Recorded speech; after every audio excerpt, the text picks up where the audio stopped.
Que la paix, la grâce, la miséricorde, l'amour, les secours, l'assistance du Dieu très haut nous soit accordés dans le nom puissant de notre Seigneur Jésus-Christ.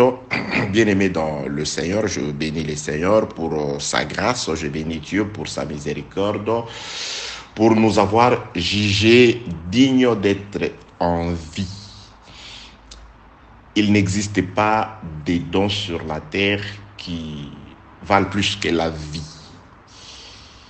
Pour tout celui qui vit, disent les Écritures, il y a espérance. Et merci Dieu pour la bonne santé. Et je remercie aussi Dieu pour toutes ces faveurs dont nous sommes bénéficiaires. Il l'a fait pas à cause de notre bonté, mais Dieu a regardé plutôt les souffrances de Christ. Il a entendu la voix du sang de Jésus-Christ. C'est sang qui parle mieux que le sang d'Abel. C'est sang qui implore miséricorde. C'est sang grâce auquel nous avons été rachetés de vaines manières de vivre. Nous avons été rachetés de toutes sortes de possessions démoniaques, de toutes sortes de démoniaques impurs, de toute espèce d'autorité et de domination d'un autre que Dieu. Gloire soit rendue à Dieu par Jésus-Christ. Bien-aimés dans le Seigneur, ça fait plus de 2 semaines que nous n'avons pas été devant vous à travers la parole du Seigneur. Cela a été dû au dérangement que nous avons subi par rapport à la santé. Donc nous sommes en Chine, pour ceux qui ne le savent pas. Donc ici, les coronavirus, et je ne sais pas, refait sur surface. Donc j'ai été,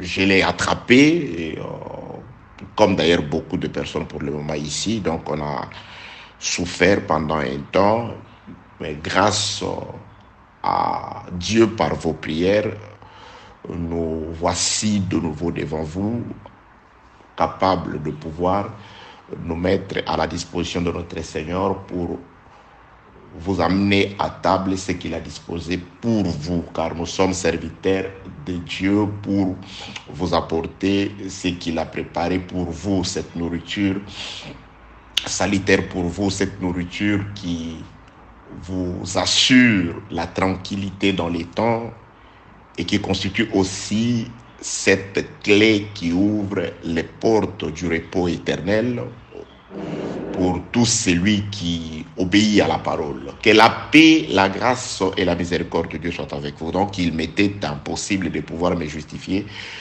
et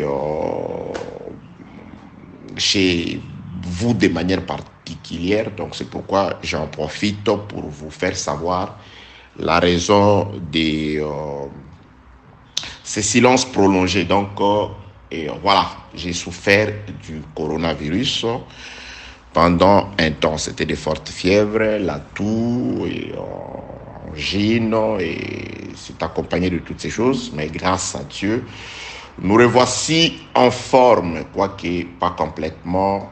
Et bon, je ne suis plus, je suis guéri. Voilà, grâce à Dieu, je ne suis plus convalescent parce que j'ai déjà dépassé cette étape. Donc, je suis bien, je peux parler, je peux déjà marcher, travailler et faire tout ce qui est nécessaire pour le bien-être de tous. Que la paix, la grâce et la miséricorde de Dieu soient avec vous. Le paix des fils d'Amon pour l'expiation de Bath-Sheba. Audio numéro 4. Bien-aimés dans le Seigneur, nous sommes en train de parler de Jésus-Christ. C'est ce que Dieu nous a jugé digne de faire pour lui en votre faveur. Il a été dit par un homme sage, le frère Paul, poussé par le Saint-Esprit. Il a déclaré que chacun de vous mette au service des autres les dons qu'il a reçus du Seigneur. Je me vois utile pour Dieu en étant en train de faire ce que je suis en train de faire. Donc, bien-aimés dans le Seigneur, nous parlons de Jésus-Christ. Je ne peux prendre votre temps pour ne vous parler que de Jésus-Christ. Lorsque nous étions morts, Dieu nous a sauvés par Jésus-Christ. Le Rédempteur, c'est Jésus-Christ. La vie, c'est Jésus-Christ. L'espérance, c'est en Jésus-Christ.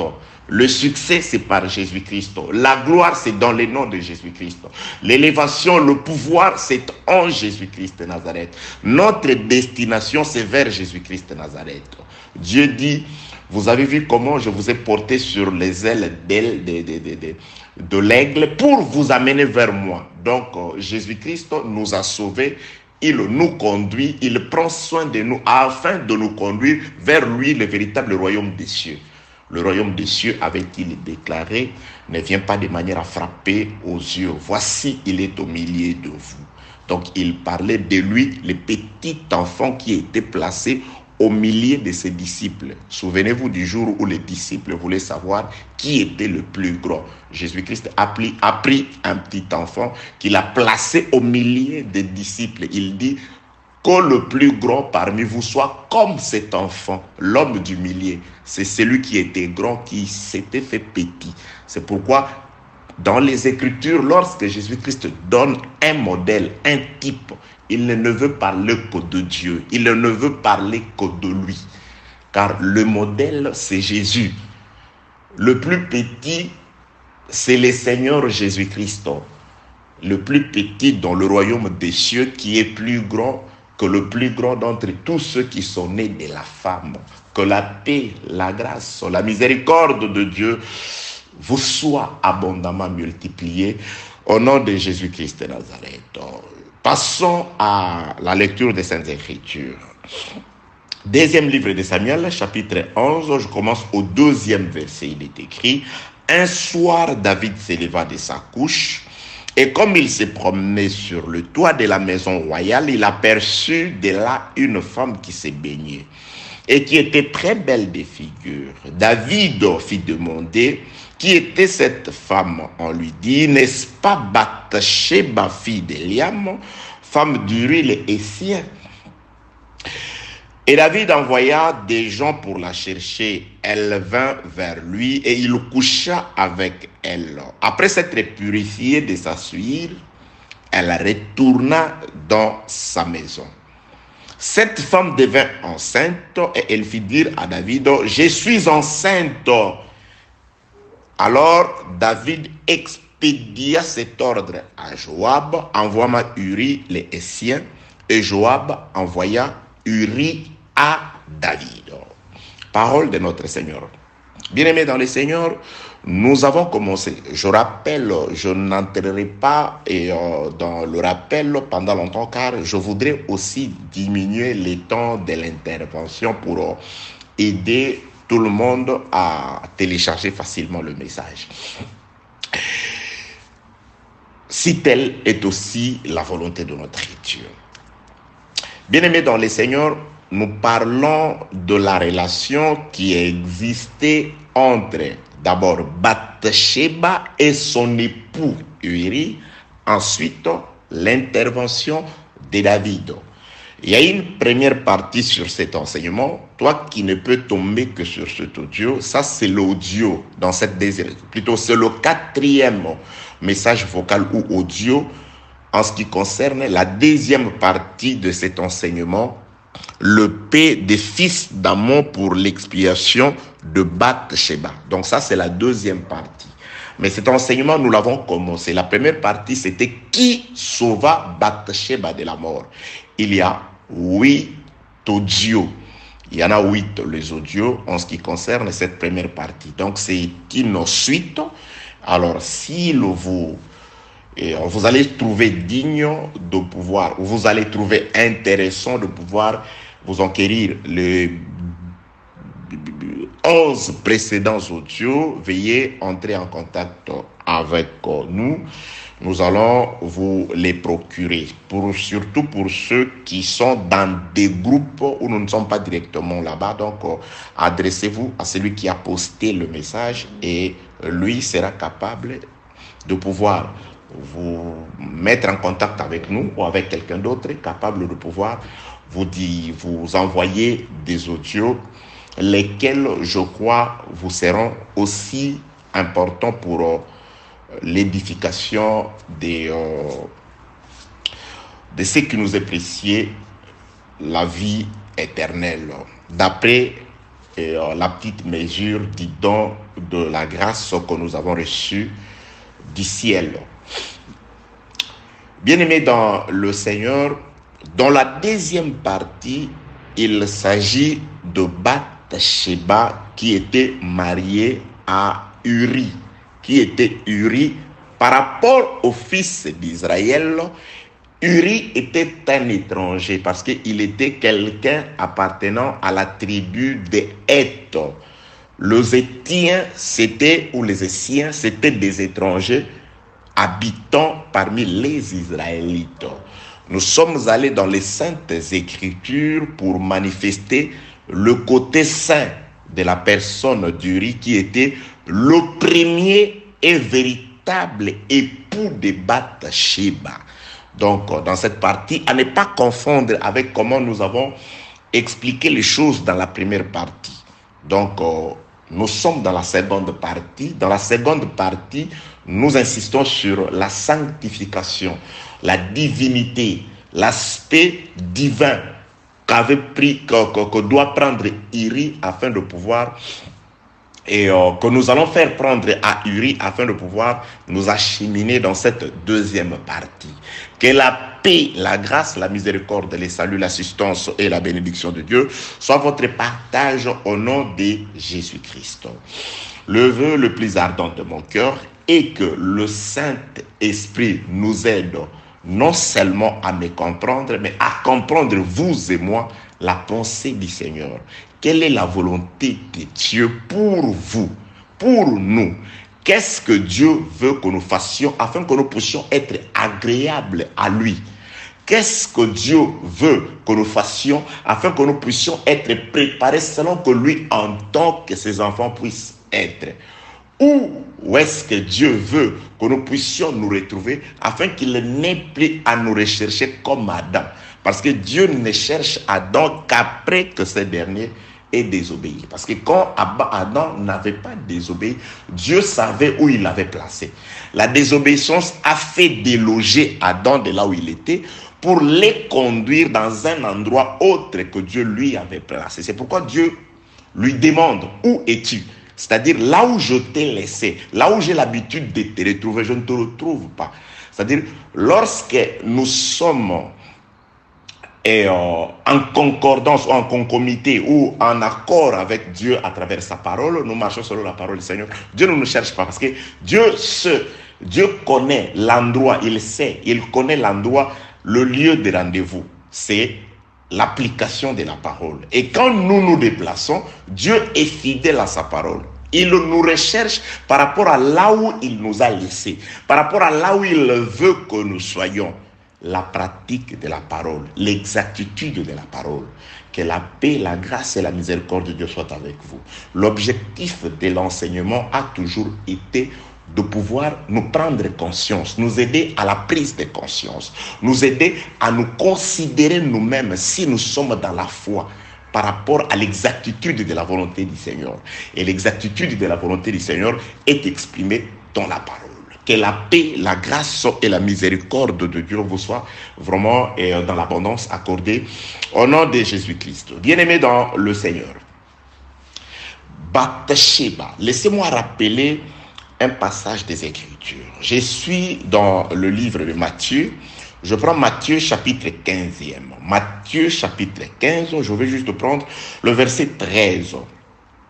Je commence au 12e verset. Alors ses disciples s'approchèrent de lui, c'est-à-dire de Jésus-Christ, et lui dirent, sais-tu que les pharisiens ont été scandalisés des paroles qu'ils ont entendues?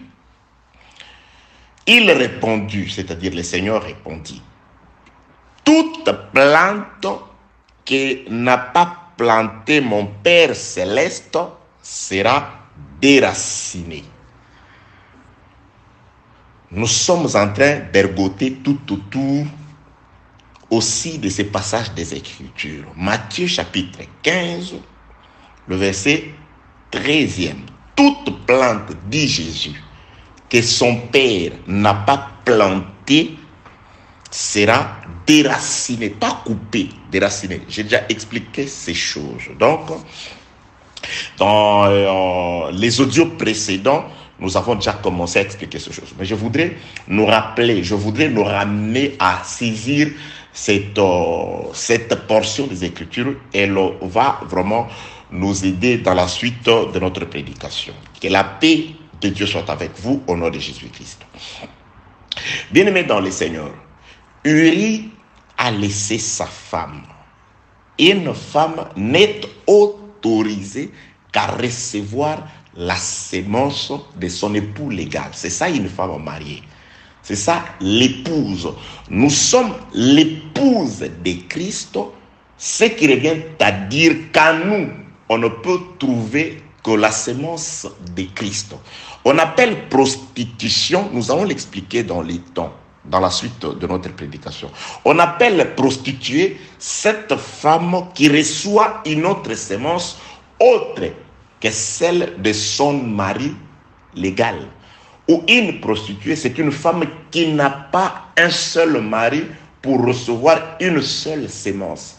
C'est pourquoi la prostituée, Apocalypse chapitre 17, est différente de l'épouse.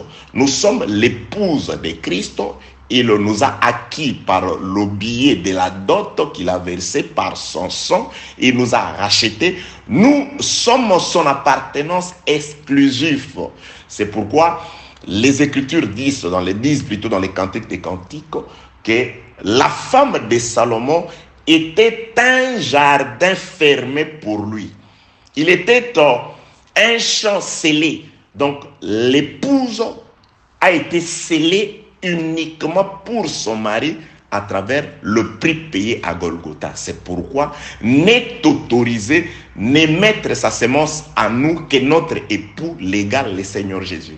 C'est pourquoi être église là où on ne reçoit que la sémence de l'époux, on ne reçoit que la sémence du mari qui a donné sa vie pour cette église-là. C'est pourquoi nous n'autorisons pas que l'homme puisse placer sa sémence, sa pensée, son raisonnement dans l'église. L'église, c'est le respect de ce qui est écrit. L'église, c'est le respect de la parole de l'époux. Que la paix, la grâce et la miséricorde de Dieu soient avec vous. Jacob a compris, Joseph, allais-je parler? Je suis en train de parler de Joseph. Il a compris la définition de l'église. Lorsqu'une église s'est approchée d'un prédicateur, Joseph, pour dire au prédicateur, non prédicateur, je sais que tu travailles bien. Je sais que tu mets à ma disposition tout ce dont mon mari t'a donné pour me servir, mais je voudrais aussi recevoir ta pensée. Je voudrais aussi recevoir, savoir ce que toi tu penses. C'est-à-dire que c'était la femme de Potiphar, lorsqu'elle s'est approchée de Joseph pour coucher avec Joseph, pour recevoir une autre sémence que celle de son mari. Parce que Joseph travaillait dans la maison, Blanchard travaille dans la maison.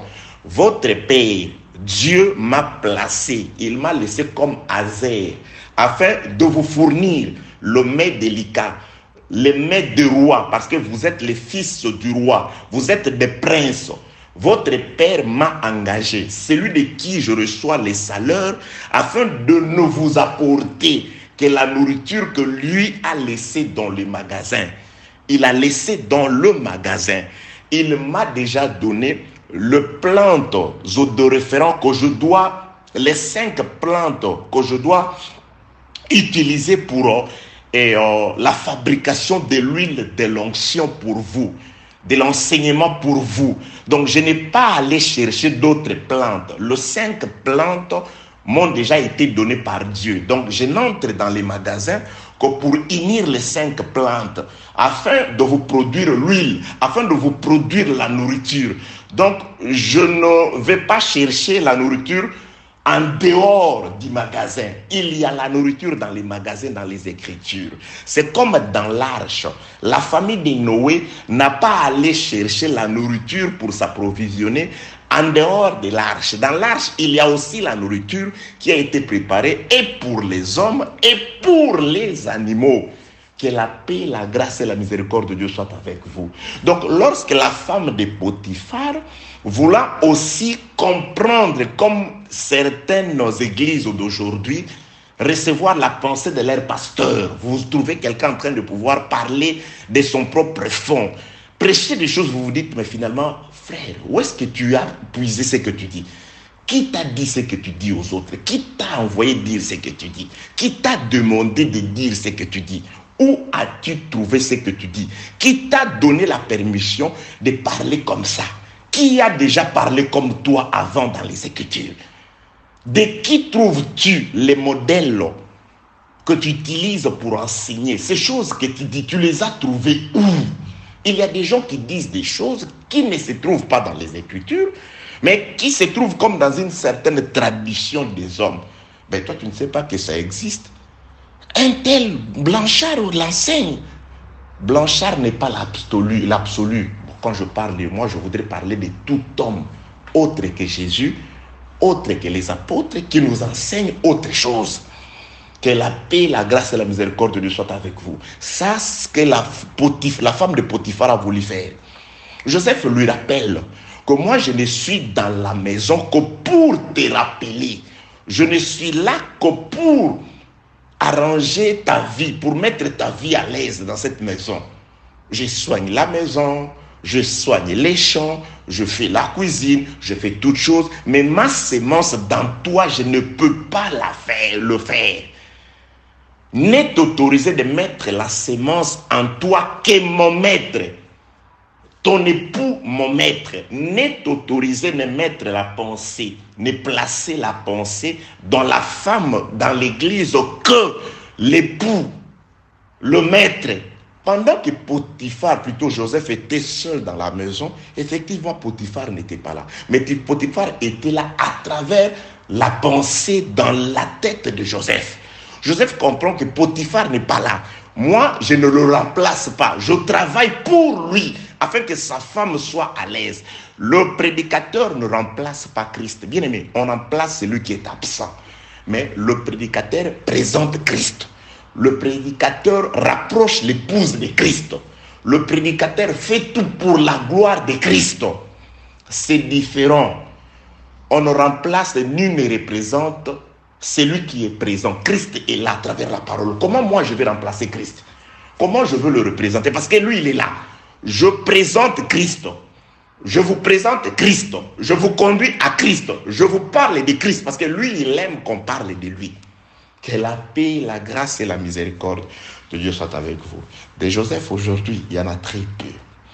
Il y a de ces prédicateurs lorsque la femme de Potiphar se présente pour lui demander de pouvoir recevoir au lieu de la sémence de Potiphar, mais la sémence de Joseph. Joseph prend ça pour une opportunité. Oh, mais je leur ai frappé des choses. Non, c'était terrible. C'était quoi? Vous trouvez quelqu'un en train d'enseigner des erreurs, vous vous approchez de lui, mon frère. Non, tu ne comprends pas. J'étais dans une autre couleur. Ça, c'est une autre. Frère, mais ta couleur, elle n'est pas juste. C'est une couleur qui n'existe pas. Cette couleur-là. Frère, ce que tu dis, c'est ta pensée. Non, je parlais en prophétie. Non. Toi, tu es dans la révélation. Moi, je suis dans la doctrine. Moi, je parle selon la connaissance. Ce n'est pas la même chose. Et vous voyez aussi ces autres amis venir les défendre. Il y a plusieurs couleurs. C'est une des couleurs, frère. Une couronne, une couleur erronée. Que la paix, la grâce et la miséricorde de Dieu soient avec. Exact. Je comprends que les Écritures ne s'ajouteront plus. Mais Dieu nous parlera toujours de différentes manières. Mais quand Dieu parle, la preuve que c'est Dieu qui apparaît, il respecte les Écritures. Il respecte sa parole. L'inspiration doit être assise sur ce qui est écrit. C'est ce qui est écrit qui prouve la véracité de l'inspiration, la véracité de la révélation. Comment connaîtrons-nous que vous dites la vérité si vous ne nous présentez pas de preuves? On ne peut pas croire que la femme, qu'Élisabeth dit la vérité si on ne vérifie pas par rapport au muet. Mioué écrit, c'est qui le nom de l'enfant? C'est alors, ta femme nous parle des gens. Mais dans ta famille, nous ne connaissons aucun gens. Mais ce que tu dis là, on ne l'a jamais entendu. Des révélations que tu donnes, on ne l'a jamais entendu. Il faut aller vérifier vers l'époux de la femme qui prêche. On doit vérifier. Eh, monsieur, le papa, l'époux d'Élisabeth, ben, ta femme nous dit que cet enfant-là doit s'appeler Jean. Qu'est-ce que tu dis? Amenez-moi une tablette. Il va écrire pour justifier ce que la femme dit. Bien aimé, quand je parle, il faut que je présente. Il faut que Dieu, par la parole, prouve ce que je dis. Quand on cherche, on commence à vous poser des questions. Ce que vous dites, où est-ce que vous les avez puisés? Oh non, ils me combattent. On ne vous combat pas. On veut combattre les faux. Car toute plante que Dieu n'a pas plantée doit être déracinée. Tout enseignement non basé dans les Écritures doit être déraciné. Quel que soit le temps que cet enseignement a passé dans le cœur des gens, dans la tête des gens, on doit les déraciner. Parce que ça ne vient pas du ciel. Que la paix, la grâce et la miséricorde de Dieu soient avec vous. Donc nous sommes avec Bathsheba. C'est une femme mariée déjà. Ne peut mettre de la sémence dans Bathsheba que son époux qui est un étranger. Souvenez-vous dans l'audio passé, je crois avoir défini l'étranger d'après ce qui est écrit dans le livre de Job chapitre 19 à partir du 13e verset. Là, les Écritures, Dieu se présente, Job prophétise, il parle de Dieu comme un étranger pour ses frères. Donc, il prophétise sur Jésus-Christ qui était comme un étranger pour ses frères, qui était devenu comme un inconnu. On ne l'a pas reconnu. Celui qui les sauvait, celui qui les protégeait, celui qui les avait fait sortir de l'Égypte. Celui qui avait dit à Moïse, va dire à ce peuple, celui qui s'appelle Je suis m'envoie vers vous. C'est Je suis, quand il est descendu, il s'est présenté, il dit, avant que votre père Abraham fît, Je suis. Ils ont cherché à les lapider, parce qu'ils ont dit que ce n'est pas toi Je suis. Ils ne l'ont pas reconnu. Il était comme un inconnu pour eux. Ils l'ont pris pour un Samaritain, pour un étranger. Voilà comment il a été considéré. C'est pourquoi Uri, comme un étranger au milieu d'Israël, qui a une femme, c'est Jésus-Christ qui avait sa femme. C'est Dieu qui avait sa femme. La femme de Dieu, la première sur la terre, ce n'était pas Ève. Ève, c'est une histoire avec Adam. La femme de Dieu, c'est la terre. D'après Psaume 62, ta terre sera appelée épouse. La terre qui a été pour la première fois appelée épouse et qui a reçu la sémence divine s'appelle Adam. Dieu a ramassé une terre et Dieu a mis la vie, la sémence, parce que la parole, la sémence, c'est la vie. Adam plutôt devint un être vivant parce que son premier mari, voilà l'étranger. Il était un étranger dans les jardins. Il a juste placé sa femme, la terre, Adam. Mais lui, il venait. Il est venu le soir. Il était un étranger, alléluia, par rapport au jardin, comme un étranger. Que la paix, la grâce et la miséricorde de Dieu soient avec vous. Donc, les premiers époux de Bathsheba, le meilleur, le vrai, l'unique, c'était Uri. Le premier époux d'Adam de la terre, c'était entre parenthèses de l'humanité, c'était l'éternel Dieu. Dans le sens où c'est Dieu qui est allé le chercher. Dieu est allé chercher Adam. Adam était une poussière en dehors du jardin. Dieu a pris une portion de la poussière. Bien aimé, nous étions plusieurs dans le monde, en train de patauger dans la mondanité. Dieu n'a pris qu'une partie. Israël était entremêlé avec tout le monde en Égypte. Dieu n'est descendu que pour chercher Israël. Voilà la poussière que Dieu va chercher en dehors du jardin. Voilà ce que nous étions dans la mondanité. Il y a des tes amis qui sont restés dans ce dans quoi vous étiez autrefois. Il y a même des gens qui excellent jusqu'à ce jour. Mais la parole est descendue pour aller te chercher dans cette vie-là. dans la mondanité, dans la boue où tu pataugeais. Voilà, Dieu va chercher une femme, Adam, la terre. Il prend cette femme-là, Adam, Dieu va mettre la vie. Parce que, bien aimé, Dieu ne peut pas aller te chercher. Tu ne peux pas te dire épouse s'il n'y a pas en toi le souffle, s'il n'y a pas en toi la vie. Bien-aimé, tu ne peux pas te dire église, tu ne peux pas te déplacer de chez toi pour aller dans un endroit où on te fait écouter des fables, où quelqu'un expose l'intérieur de son cœur. Non! Il faut que le souffle céleste entre en toi. Et le souffle, lorsque Dieu souffle, tu reçois un Esprit Saint. La parole lave la conscience. La parole conscientise la personne. La parole fait faire comment allais-je dire, un exode à l'homme. L'homme se rend compte, bien-aimé dans les Seigneurs, que la vie que je menais avant était mauvaise. Que la paix, la grâce et la miséricorde de Dieu soient avec vous. Donc, Bathsheba, c'était la femme d'Uri, un étranger. Adam, c'était la femme de Dieu. Dieu est son premier mari. Dieu est le premier qui a mis sa sémence dans son épouse, appelée Adam.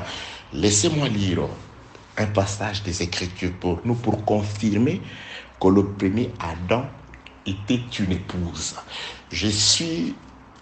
Le frère Paul m'appelle, retenez ceci. Bathsheba, c'était une femme, et le titre ou le thème dit le peu de fils d'Amon pour l'expiation de Bathsheba. C'est que Bathsheba s'était rendue impure. Qui a rendu Bathsheba impure? C'est la seconde sémence qu'elle a reçue. Qui a rendu Adam impur? C'est la seconde sémence que Adam a reçue. La première sémence que Adam a reçue de son premier mari a fait d'elle, ou a fait d'Adam, voilà, pour ne pas parler d'elle, de lui, mais entre guillemets de la femme Adam, l'humanité, le monde, le peuple que nous sommes, une âme vivante. Bien aimé, la parole, c'est elle qui fait de nous des âmes vivantes.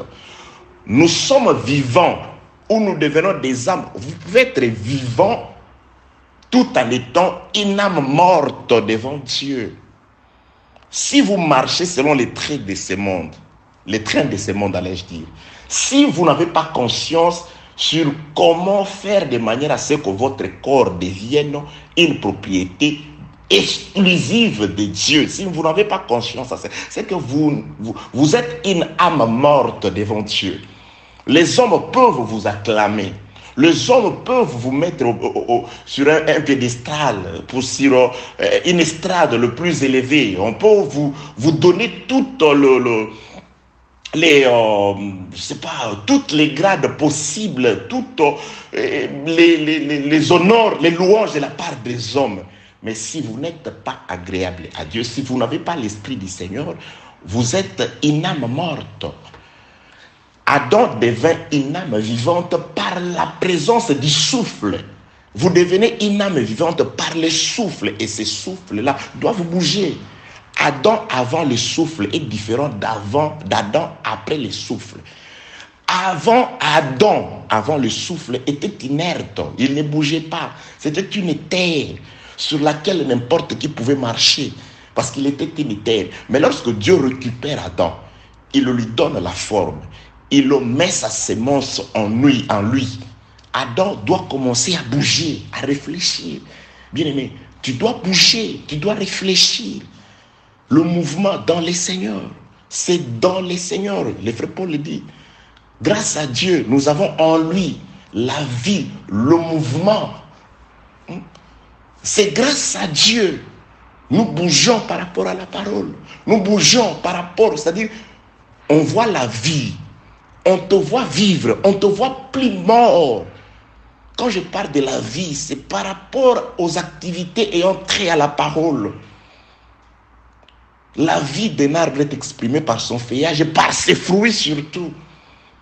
Que la paix, la grâce et la miséricorde de Dieu soient avec vous. Donc, Bathsheba vivait par rapport à la sémence de son vrai mari, Uri, le premier, Uri. Ça, c'est son mari, un étranger. Mais qui était son mari? Que la paix, la grâce et la miséricorde de Dieu soient avec vous. Vous savez, un homme, disent les Écritures, Jésus-Christ donne cette parabole, il dit, un homme, il est parti pour un pays éloigné. Mais avant de s'en aller, cet homme-là doit ensemencer la femme. Il appelle trois espèces de femmes. Au premier, il lui donne la sémence, 5 talents. Au second, il met la sémence, 2 talents. Au troisième, il met la sémence, 1 talent. C'est-à-dire, cet homme-là est parti dans un pays éloigné, mais il est resté à travers la sémence. Vous, à son retour, vous serez jugé par rapport à la façon dont vous avez traité la sémence, vous avez traité les talents. Bien aimé, Dieu est parti, mais il nous a laissé son esprit, l'enseignement, la parole. À son retour, nous serons traités par rapport à la manière dont nous sommes en train pour le moment de traiter la parole. Comment tu traites la parole? Tu la respectes? Tu marches avec elle? Que fais-tu avec la parole? Si tu blesses la parole, si tu tords la parole, si tu attristes la parole, est-ce que tu as le temps de te dire non, je dépose d'abord mon offrande, j'arrange avec la parole, ou tu continues d'offrir tout en étant en mésentente avec la parole? La Bible déclare, si quelqu'un veut offrir et qu'il se rend compte que son frère a quelque chose contre lui, il dépose l'offrande, il va d'abord se réconcilier. Bien-aimé, le véritable frère avec qui on doit se réconcilier, qui est contre nous si nous ne sommes pas justes selon la parole. C'est la parole, c'est Jésus, le Saint-Esprit. Tu dois à chaque instant vérifier ta vie par rapport à la parole, par rapport à ce que disent les Écritures. Il ne faut pas continuer à offrir, à donner des offrandes des insensés. Tu sautes, tu es fier qu'on t'appelle docteur, apôtre, prophète, évangéliste, pasteur, diacre, je ne sais qui d'autre, bishop et consort, mais tu es en mésentente avec la parole. Tu continues d'offrir, tu acceptes qu'on t'acclame pendant que tu n'es pas en accord avec ta parole par rapport à ta façon de vivre. Bien-aimé, cet homme-là est parti dans un pays éloigné. Il a laissé la parole, il a laissé des dons. Et quand il rentre, son jugement, c'est par rapport à comment avez-vous traité la parole, les dons que je vous ai laissés. Ah, je le multiplie. Ah, voilà, vous avez produit les fruits. Voilà un arbre qui mérite d'entrer dans la paix de son maître. Et moi, non, moi je l'ai enterré à terre. Donc tu n'as pas produit le fruit par rapport à la parole. Non, je n'ai pas produit parce que, bien aimé, Dieu n'est pas là, mais il est là par rapport à sa parole. Uri n'était pas là, mais il était là par rapport au lien du mariage. Parce que les Écritures disent plutôt que Bathsheba était femme d'Uri. Quel que soit pendant la présence ou l'absence d'Uri, Bathsheba ne pouvait pas accepter de recevoir une autre sémence. Bien aimé, il n'y a pas d'excuse pour toi qui as écouté la parole. Oh non, voilà. Parce qu'il y a des gens aujourd'hui qui ne se comportent, ils sont même prédicateurs, pasteurs, évangélistes, docteurs, apôtres, prophètes. Ils ne respectent entre guillemets la parole que lorsqu'ils sont avec des gens, ils sont surveillés. Mais quand ils sont seuls, ils s'en foutent. Pour eux, la crainte de Dieu, c'est pour les autres, pas pour eux. Bien aimé, Dieu juge la conscience. Dieu juge la conscience. Toi, tu ne respectes, tu fais semblant de respecter Dieu que quand tu es avec le frère.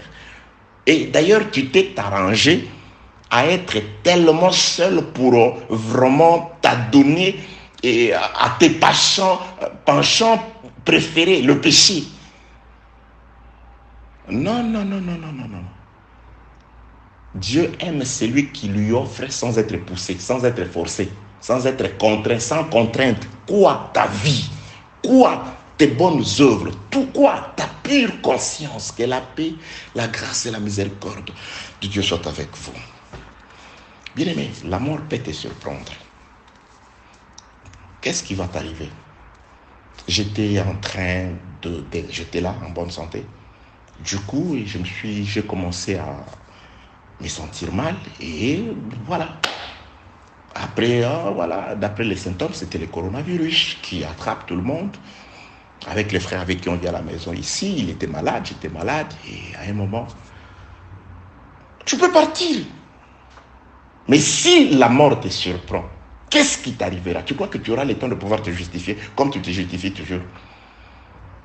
Comme tu fais toujours te faire passer pour un innocent. Pendant que dans ta propre conscience, tu sais d'abord, tu en as pas de conscience. Si tu en avais, tu saurais que tu n'es pas innocent, si innocent que toi, que ça.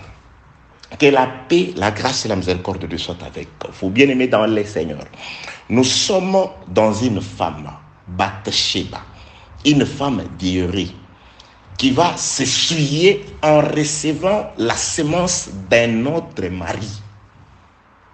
Deutéronome 22, 22. Lorsque un homme marié, un homme, est surpris en flagrant délit d'adultère avec une femme mariée, les deux mourront. Les deux mourront. Les deux mourront. La femme meurt parce qu'elle est mariée. En ville, elle n'a pas crié. Elle meurt. La sentence d'un tel acte, c'est la mort. Voilà, Dieu dit ça. Ramenons cet acte-là. Ramenons Deutéronome 22, 22 avec ce qui s'est passé dans les jardins. La femme étant Adam, la terre dans laquelle l'épouse Dieu a mis sa semence, que Dieu a chéri. Dieu a donné à Adam tout. Bien aimé, les jours où j'expliquerai ceci, jusqu'à la guerre entre les serpents et Adam, vous allez vous rendre compte de combien l'homme doit toujours être reconnaissant vis-à-vis de Dieu. Parce que Dieu, quand il aime une femme, il n'est pas comme nous. Dieu a tout donné à Adam, sa femme. Il lui a tout donné, l'autorité, le pouvoir, la beauté, la gloire, tout. Adam était tellement belle, entre guillemets, belle comme femme de Dieu, qu'il attirait même la jalousie du serpent. Adam ne s'en est pas aperçu que le serpent s'approche de moi parce qu'il est jaloux de moi. Bien aimé, le diable est jaloux de toutes les bontés que Dieu t'a données, de toutes les grâces que Dieu t'a faites. Nous sommes persécutés à cause de la gloire merveilleuse de Dieu qui est sur nous. Sauf que parfois, le diable, le frère Paul dit, le Dieu de ce siècle a tellement voilé certaines personnes qu'ils ne peuvent pas voir, qu'ils ne peuvent pas voir combien est glorieux le message que je vous donne. Combien a été glorieuse ou glorieux l'amour que Dieu a répandu sur nous, l'accomplissement de toutes les promesses glorieuses.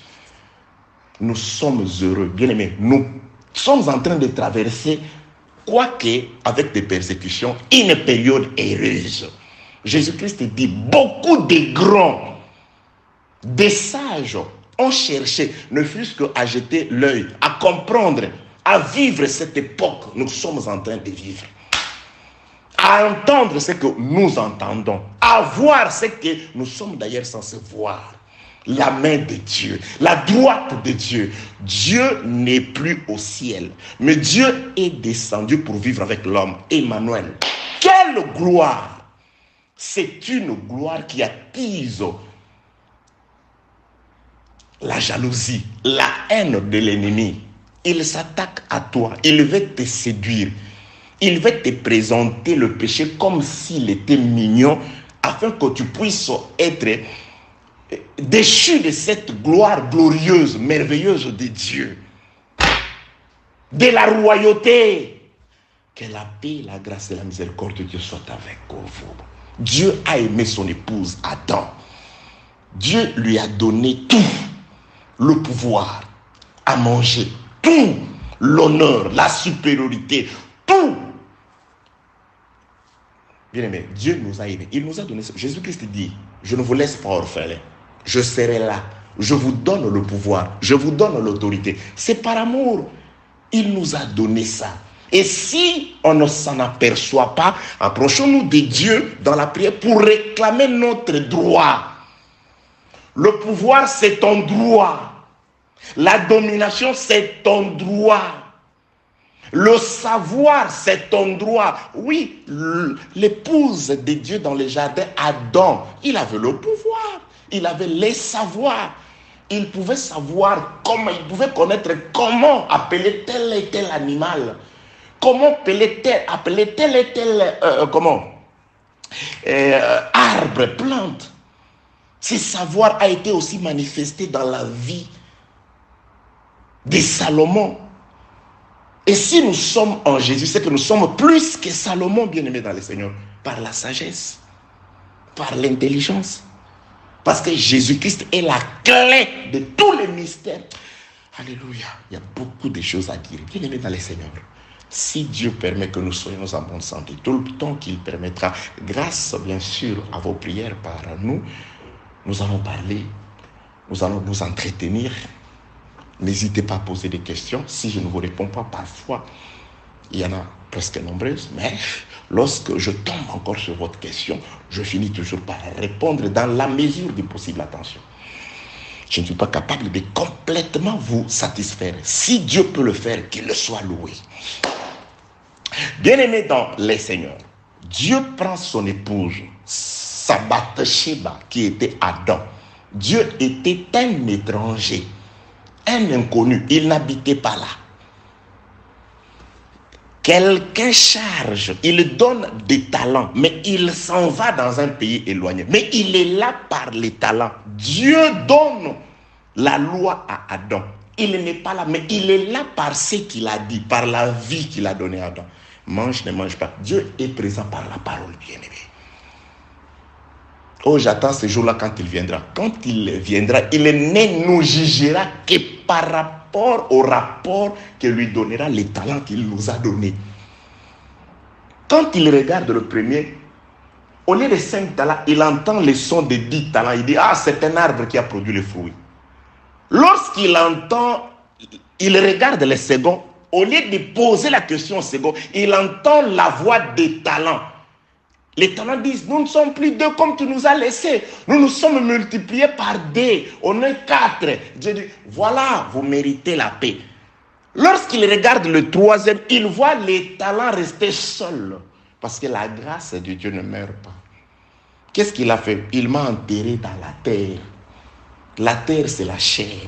C'est le monde. J'ai été livré au plaisir du monde. Il me conduisait dans la mondanité. C'est pourquoi je suis resté seul. Je suis resté stérile. Je n'ai pas pu produire. Dieu nous juge par rapport à sa présence qui est au milieu de nous à travers la parole. Voilà. J'étais en train de dire ceci. Dieu met sa sémence dans Adam, son épouse, Dieu le premier époux.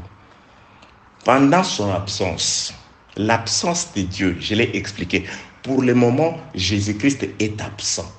Il est parti, mais il est présent par la parole. Dieu était là par la parole.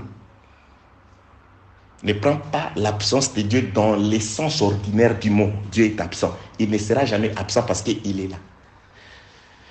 Confère l'exode d'Adam. Allez sur YouTube, tapez Apôtre Blanchard Ingala, exode d'Adam. Vous aurez l'explication sur je m'en vais. Et je serai avec vous jusqu'à la fin du temps. Est-ce qu'il est parti ou il est resté avec les disciples? Il est parti, mais il est resté avec les disciples à travers le Saint-Esprit. L'homme est parti dans un pays éloigné, mais il est resté à travers les talents. Dieu n'est pas là, mais il est là à travers la parole. Surtout quand je vous l'annonce, je vous présente Dieu. Je présente, voici l'époux. Voici l'époux. Allez à sa rencontre. Que la paix, la grâce et la miséricorde de Dieu soient avec vous.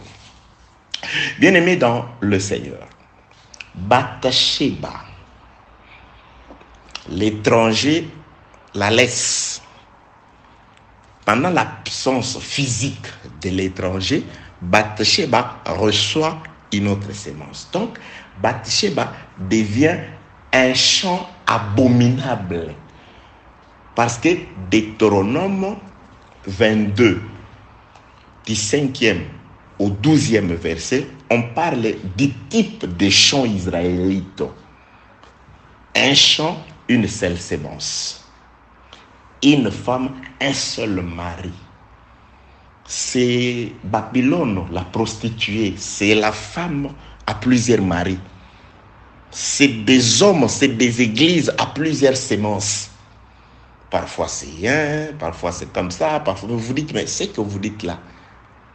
Ok, que la paix, la grâce et la miséricorde de Dieu soient avec vous.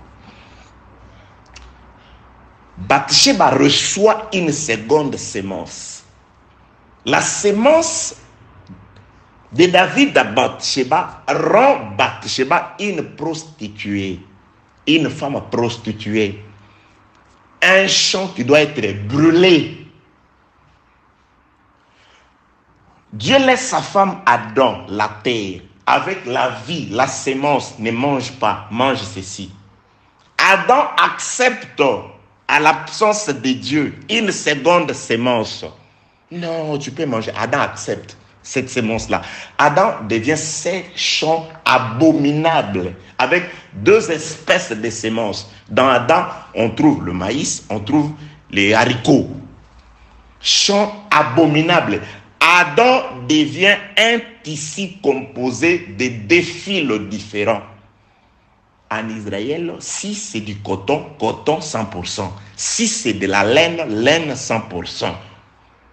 Ainsi de suite. 50% laine, 50% coton, abomination. Il y a des gens qui sont comme ça.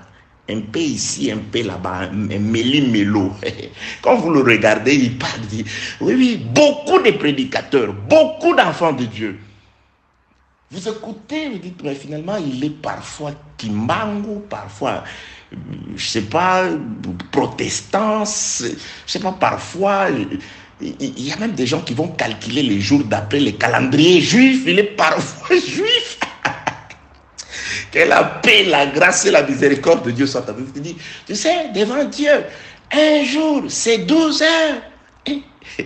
Que la paix, la grâce, la miséricorde de Dieu soient avec vous. Un peu ici, un peu là-bas. Précepte sur précepte, règle sur règle. Que la paix, la grâce et la miséricorde de Dieu soient avec vous. Donc, le problème d'Adam, c'est que la seconde sémence qui n'appartient pas au premier mari, à Dieu, le second enseignement auquel Adam croit. C'est pourquoi quand le premier mari arrive vers Adam, il lui pose la question, où es-tu? J'ai entendu ta voix, je me suis caché. Qui t'a appris que tu es nu? C'est-à-dire cet enseignement-là, le second, qui t'a donné ça? Cette seconde, c'est parce que moi je ne me rappelle pas t'avoir enseigné sur ça. Plusieurs personnes, Christ leur dira ça. Ce comportement-là, cette pratique-là, cette façon-là de faire, je ne me rappelle pas l'avoir dit à mon épouse. Non, non, non. Je ne me rappelle pas avoir donné cette sémence-là à mes apôtres pour vous la transmettre. Non, non, non, je ne me rappelle pas. Je me rappelle de la fidélité de mon serviteur Paul qui disait « Cet évangile sera salutaire pour vous si vous la retenez tel que je vous l'ai annoncé. » Paul n'a pas dit ça. Paul n'a pas fait ça. Ou vous avez mal compris. Ou vous avez sciemment fait omission de certaines paroles de Paul pour satisfaire à votre ego. Parce qu'il y a des gens qui sont tellement imbus de leur personne, égoïstes, qu'ils disent non, si j'accepte cette vérité, on dira, ah, depuis longtemps, il a été dans la fausseté. Bien aimé dans le Seigneur, il n'y a pas de temps pour se repentir. Personne ne mettra ton ministère en doute parce que tu t'es repenti. Parce que tu reconnais avoir été des décennies dans l'erreur. Chaque jour, nous sommes appelés à nous repentir. Prédicateurs, enfants de Dieu, la repentance est pour tous. Et Jésus dit, c'est le seul enseignement qui sera prêché jusqu'à la fin des temps. Bien aimé, on ne se lassera pas de se repentir. Du jour au lendemain, nous nous repentons. Ou nous nous repentissons. Repentir, hein, repentissez. Vous. Que la paix, la grâce et la miséricorde de Dieu soient avec vous. Adam devient une terre avec deux semences. Et lorsque Dieu dit, il lui pose la question, tu me parles de la nudité, tu me parles de ta transformation, tu ajoutes des feuilles de figues à ce que moi je t'avais donné. Tu as ajouté encore d'autres choses. Mais qui t'a dit ça? Qui t'a dit ça? Ah, il commence à parler du prédicateur. Mon prédicateur est entré par la femme. C'est pourquoi j'ai dit, la femme de Dieu, ce n'est pas Ève, c'est Adam. C'est pourquoi Dieu cherche Adam. Où es-tu? Dieu cherche sa femme. L'enseignement que je vous annonce, ça ne retrouve que la femme, pas des substituts. Les substituts, hein? Ce qui sort d'elle. Ce qui sort d'elle. Mais Dieu cherche, où es-tu? Celle en qui j'ai placé ma semence depuis l'éternité. Vous êtes plusieurs, mais Dieu ne cherche que son épouse, que la paix, la grâce et la miséricorde de choses avec vous. Pourquoi j'avais dit sur Bathsheba et David, cet acte ici, ça peut nous prendre des mois, des années. Il y a beaucoup de choses ici. Même la première partie, je l'ai juste écourté pour gagner du temps. Parce qu'après ça, nous reviendrons dans des exhortations. De 10 à 15 minutes. Très importantes aussi. Pour vous fortifier. Pour vous relever. Dans des campagnes de sensibilisation. Qui vous font voir que Dieu est présent. Il est juste. Il agit. Sa main est là. Il est la réponse. Il est la clé. Qui ouvre la porte de tous les mystères. Ça, c'est pas moi, c'est les Écritures, c'est le frère Paul qui les dit. Que la paix, la grâce et la miséricorde de Dieu soient avec vous, bien-aimés, dans les Seigneurs. Adam, il fait quoi? Il va recevoir une seconde sémence. Et Dieu, quand il arrive, se rendra compte qu'à part sa sémence, il y a une autre sémence qui arrive, qui est entrée dans Adam. Dieu prononce Deutéronome 22, 22. Ah, comme tu étais marié à moi, qui suis allé te chercher en dehors du jardin, qui t'a donné la forme, qui t'a donné la forme. Dieu a donné la forme à Adam. Je t'ai donné la forme, je t'ai donné tout ce que tu as. Je t'ai élevé. C'est pourquoi je me rappellerai toujours de cette adresse de Dieu. Un jour, quand je me suis lassé, je me suis adonné à la faiblesse. Dieu m'a dit, Blanchard, tout le monde, pas toi. Bien, mais quand tu reçois beaucoup de Dieu, tu seras aussi, il te demandera aussi beaucoup, il te sera demandé beaucoup de choses. Attention à vous qui vous glorifiez d'avoir reçu la gloire du Seigneur. Attention à toi qui reconnais avoir reçu une grâce merveilleuse du Seigneur. Oui, effectivement, il y a de ses frères, quand ils parlent, j'entends, je dis oui, à celui-là, il y a une grâce de Dieu. Mais attention, cette grâce-là, la grandeur de la grâce c'est aussi la grandeur de la rigueur de Dieu vis-à-vis de toi. Parce que tu as beaucoup reçu et beaucoup te sera aussi demandé. Dieu prononce Deutéronome 22, 22 sur Adam. Adam, comme tu es une femme mariée, tu as reçu une autre sémence en dehors de la sémence de ton mari légal, tu mourras. Le jour où tu recevras une autre sémence, tu mourras. Parce que Dieu savait que c'est un autre prédicateur, un autre mari qui viendrait. Et quand ce mari-là, le serpent, est arrivé, pas chez Ève, je parle d'Adam, je suis dans une portée prophétique. La sémence dont je parle, c'est l'enseignement auquel Adam a cru.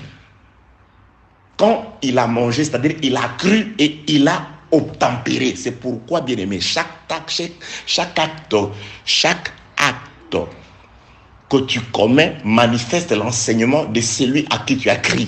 Quand tu manifestes là, quand tu agis fidèlement à la parole du Seigneur, c'est que tu manifestes que tu as cru à la parole. Mais quand tu manifestes le fruit de la désobéissance, c'est que tu as cru comme Adam à l'enseignement du serpent. Tu as accepté la seconde sémence. Cette seconde sémence qui amène la mort. Dieu prononce la sentence de Deutéronome 22, 22. Adam, comme tu as fait ça, tu mourras, tu vas mourir. La mort attrape Adam, la femme de Dieu qui avait bénéficié des avantages de l'époux, de l'autorité, de la beauté, de tout ce qui pouvait attirer la convoitise des animaux. cette femme-là est vouée à la mort. Adam est voué à la mort pour la désobéissance, pour avoir accepté une seconde sémence. C'est ça une femme mariée qui se prostitue. La prostitution, c'est le fait de recevoir une autre sémence. Bathsheba qui se prostitue avec David, elle pouvait dire non. Elle n'a pas dit non. Donc Bathsheba doit mourir. Adam aussi doit mourir. Deutéronome 22, 22 doit s'exécuter. C'est pourquoi j'avais dit ceci. Au lieu que Adam ne meure, Dieu, maintenant, il va... Bon, ok, Adam doit mourir. Qui va mourir? Adam. Je l'aime tellement. Je vais chercher quelqu'un d'autre mourir à la place d'Adam. Qui doit mourir à la place de la femme? Mais si la femme ne meurt pas, c'est que c'est son mari qui doit mourir. C'est le mari d'Adam qui doit mourir. La vie d'Adam, si Adam plutôt doit être épargné, c'est son mari qui doit mourir à sa place. Entre guillemets, virgule. Deutéronome, Bathsheba commet cet acte de recevoir une autre sémence. Cet acte, lequel jugé dans Deutéronome 22, 22 comme un acte qui mérite la mort, donc Bathsheba doit mourir. Bon, si Bathsheba ne doit pas mourir, qui doit mourir à la place de Bathsheba? C'est son mari. C'est pourquoi on cherche, on trouve le nom du mari de Bathsheba. On cherche, on les localise. Il est où? Comme c'est un étranger, il n'est pas parmi tout le monde. Donc, il doit venir de l'étranger pour venir mourir afin d'épargner Bathsheba. On cherche, il n'est pas parmi tout le monde. Et Dieu, quand il cherche aussi, qui doit mourir à la place d'Adam? Mais c'est son mari. On commence à chercher où est son mari. On regarde Moïse. Moïse dit non, c'est pas moi. On regarde Élie, il dit non, ce n'est pas moi. Non, non, non, non. On regarde Pierre, on dit Pierre a été très souvent avec lui. Il avait même dit à Pierre, Pierre, ce n'est pas le sang, l'eau et le sang qui t'ont révélé, c'est mon Père. Tu es heureux, il a béni. Pierre vient, Pierre dit non, non, non, non, non, je ne le connais pas, ce n'est pas moi. Donc il faut qu'il quitte l'étranger et qu'il vienne mourir sur la terre. Qu'il meure. Comme c'est un étranger, il doit venir mourir. Il doit payer pour, pas pour ses péchés, mais pour les péchés de sa femme. C'est pourquoi le livre des Proverbes est écrit, il dit, comme de l'eau fatiguée, comme de l'eau fraîche pour une personne fatiguée, ainsi est une bonne nouvelle qui vient d'une terre lointaine. La bonne nouvelle qui vient d'une terre lointaine doit être de l'eau fraîche pour une personne qui a été fatiguée par le péché. Qui est cette personne qui a été fatiguée par le péché? Mais c'est Adam. Pour rafraîchir Adam, pour redonner la vie, le corps, rafraîchir le corps d'Adam, il faut que la bonne nouvelle vienne. Cette bonne nouvelle doit venir d'une terre lointaine, c'est-à-dire elle doit se présenter comme un étranger. Vous voyez pourquoi Uri, c'est un étranger qui vient mourir pour sa femme, mais dans un pays étranger, parce qu'il n'est pas un Israélite, c'est un Éthien. Il meurt pour sa femme. Il meurt innocent. Il meurt innocent. Il ne meurt pas innocent. Il meurt innocent, mais il meurt pour sa femme. C'est pourquoi quand on cherche Adam, c'est une femme. Donc, cherchons son mari. Le mari se présente et dit, moi je suis Adam. Ah, donc, le premier Adam, c'est une femme. Le second Adam, c'est un homme. Je prends l'écriture, je suis dans 1 Corinthiens, je vais finir. J'ai déjà dépassé 1 heure, j'ai fini. Je prends 1 Corinthiens chapitre 15e. Je vais chercher pour nous 1 Corinthiens chapitre 15.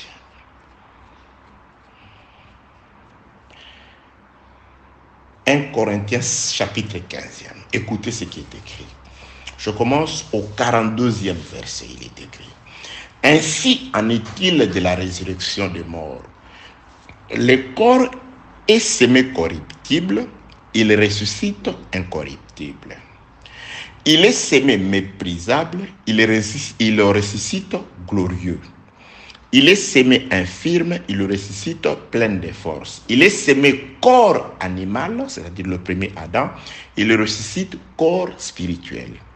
S'il y a un corps animal, il y a aussi un corps spirituel. C'est pourquoi il est écrit, le premier homme, Adam, devint une âme vivante. Et le dernier Adam est devenu un esprit vivifiant. Donc, nous avons deux Adams. Nous avons le premier qui devint une âme vivante, c'est-à-dire, c'était juste une terre, on lui a soufflé la vie, bouf, il devint une âme vivante. C'est l'équivalent de la femme, parce que la femme n'est qu'une enveloppe, c'est la terre qui doit recevoir la pluie, Ésaïe 55, 10, afin de pouvoir devenir vivante. La terre pour produire, donner la nourriture, donner la joie aux hommes, la terre doit recevoir la pluie du ciel, la rosée du ciel. Du ciel, la sémence doit descendre, la vie doit descendre, ensemencer la terre, ensemencer l'enveloppe. Ainsi, la terre peut devenir une terre vivante, une terre qui manifeste la vie. S'il n'y a pas la pluie, d'après Ésaïe 55, 10, la terre reste stérile, morte. Mais la terre devient une âme vivante, une terre vivante, si elle reçoit la sémence du ciel. Là, c'est le premier Adam, la terre. Une femme qui attendait pour vivre la sémence du ciel. Or, le ciel, c'est un homme. Au commencement, Dieu créa le ciel et la terre. Donc, Dieu créa l'homme et la femme. Parce que c'est la terre qui envoie sa sémence, Jésus, la parole, pour venir nous vivifier, nous la terre. Donc, Dieu n'a créé que deux choses, l'homme et la femme, le jour et la nuit, l'été et l'hiver, le chaud et le froid, la semaille et la moisson, les deux choses finies. Pas trois choses. Toutes les choses dépendent de ces deux choses-là. Que la paix, la grâce et la miséricorde de Dieu soient avec vous. Donc nous sommes dans le premier Adam, qui est une terre, qui est de la terre, qui devient une âme vivante par rapport à la sémence qu'il reçoit. De qui? Du second Adam. Parce que tout le temps où le second Adam n'était pas venu, parce que c'est le second Adam. Je reprends l'écriture. 1 Corinthiens chapitre 15, le verset 47. Le premier Adam tiré de la terre. Non. 45 plutôt. C'est pourquoi il est écrit, le premier homme, Adam, devint une âme vivante. Et le dernier Adam est devenu un esprit vivifiant. Donc nous avons une âme vivante, une âme qui ne peut vivre que si elle reçoit la sémence de qui? De l'esprit vivifiant. Or, l'esprit vivifiant n'est pas le premier, l'esprit vivifiant est le second. L'âme vivante est la première, c'est Bathsheba, l'âme vivante. Elle est morte par la seconde sémence, par la seconde du méchant, par la sémence du méchant. Par l'obéissance à la parole du serpent, Bathsheba est morte. Bathsheba ne peut vivre que si le second, l'homme, Marie, vient. Parce que c'est le second, Jésus, qui est l'esprit vivifiant. Lorsque Jésus vient, il doit vivifier Bathsheba. Il doit vivifier Adam. C'est-à-dire, le second Adam vient donner la vie à la première, afin que la première devienne une âme vivante. Jésus-Christ accomplit ces choses à la croix. La vie que Jésus-Christ donne pour vivifier le premier Adam, c'est sa propre vie. C'est pourquoi j'ai dit ceci. Pour sauver Adam, c'est son vrai mari qui doit venir. Or, le vrai mari d'Adam, c'est Dieu. Donc, Dieu doit devenir Adam, revêtir la chair, venir mourir, donner sa vie, parce que c'est Dieu qui est l'esprit vivifiant, la rosée vivifiante. Lorsque Dieu descend, il lui donne sa vie, c'est-à-dire il meurt, c'est par sa mort que Adam le premier, la femme, la terre est sauvée. C'est pourquoi j'ai dit que l'œuvre de la croix a sauvé l'humanité. L'œuvre de la croix nous a sauvés de la mort qui est entrée par l'obéissance ou par l'acceptation de la sémence du deuxième époux, de Satan, de l'obéissance, de l'obéissance par rapport au fait que Adam a obtempéré aux paroles du serpent par sa femme. Que la paix, la grâce et la miséricorde de Dieu soient avec vous. Nous reprenons Bathsheba. Bathsheba est morte. D'après Deutéronome 22, 22. Elle doit plutôt mourir parce qu'elle reçoit, on la surprend avec un autre mari que son mari l'étranger. Elle doit mourir. Pour que Bathsheba ne meure pas, comme Adam, comme la terre, Bathsheba doit être sauvée par la mort de son vrai mari. C'est pourquoi Uri doit quitter l'étranger où il était en guerre pour venir dans la chair et mourir. Et quand Uri meurt, Bathsheba ne meurt plus. Bathsheba est sauvée grâce à la mort de son vrai mari. Le vrai mari de Bathsheba, l'étranger Uri, il meurt non à cause de son péché, mais à cause de la désobéissance de sa femme. Sa mort sanctifie, vivifie et maintient sa femme en vie. Jésus-Christ ne meurt pas, qui est Dieu. Jésus qui est Dieu, il ne meurt pas à cause de son péché, à cause de son iniquité, mais Jésus-Christ qui est Dieu, le vrai mari d'Adam, il doit venir mourir afin de sanctifier Adam, la terre que Dieu est allé ramasser en dehors du jardin. C'est par la mort de Dieu dans le corps de Jésus-Christ que cette terre reçoit la vie qui était dans Jésus-Christ. Aujourd'hui, nous l'avons reçue par sa mort. Nous sommes en vie grâce à Jésus-Christ. Nous continuons. Merci pour vous qui étiez au courant de notre désagrément de santé, la maladie. Vous avez prié pour nous. En tout cas, que Dieu vous bénisse. Et je sais que vous tous qui nous aimez, bien sûr, vous n'avez pas été au courant. Mais comme vous priez pour nous, d'habitude, Dieu nous a guéris, il nous a restaurés, il nous a relevés grâce à vos prières. Que la paix, la grâce et la miséricorde de Dieu soient avec vous dans le nom puissant de notre Seigneur Jésus-Christ.